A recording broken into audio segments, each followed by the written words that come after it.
Hi, my name is Victoria, and I'm going to tell you about my interview for our intercultural speech in fundamentals of speech class. Being a full-time online student, I did not have access to a wide variety of students like I would on campus. Instead of finding someone from another culture, I decided to go to a different route and interview someone who had visited a different country. For my interview, I interviewed Gary Tucker, who is the pastor of our church, which is First General Baptist in Campbellsville. He joined the military at the age of 18 and immediately was sent to a different country. The first country that he went to was Germany. In 84 and 86, he was about 20 or 21 years of age.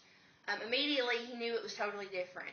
The first thing that he noticed was the drinking age. Unlike America's drinking age at the age of 21, Germany's drinking age starts at the age of 14.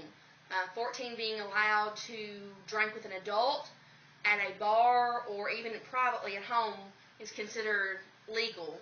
The next thing is 16. 16, you're able to order almost every type of beverage, wine, beer, any kind of alcohol drink, which was very unusual for an 18-year-old with the customs in America. With that drinking come a lot of festivals, a lot of partying. Everything and anything was a party over there, Gary said, from the local festivals to just the home life of parties. The next thing that we talked about in the interview was the transportation.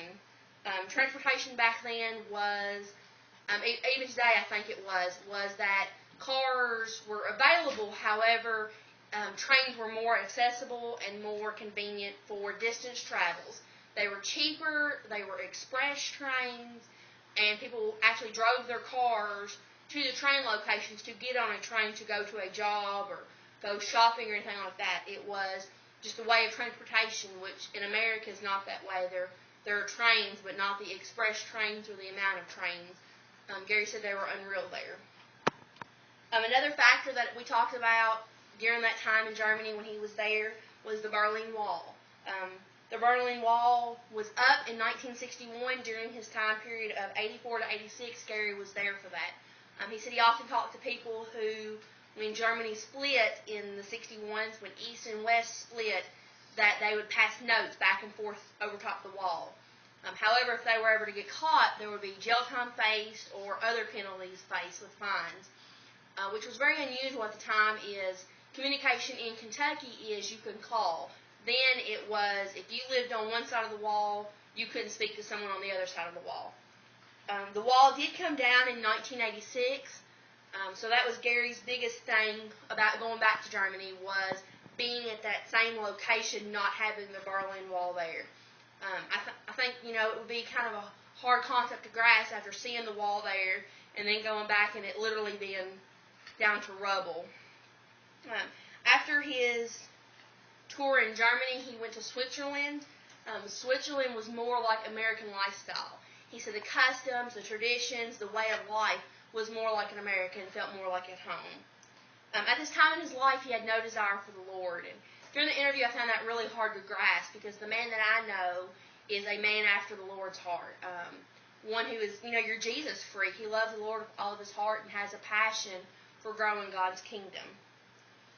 During this time there, I asked if there was any kind of hobbies or anything that he thought that continued on today.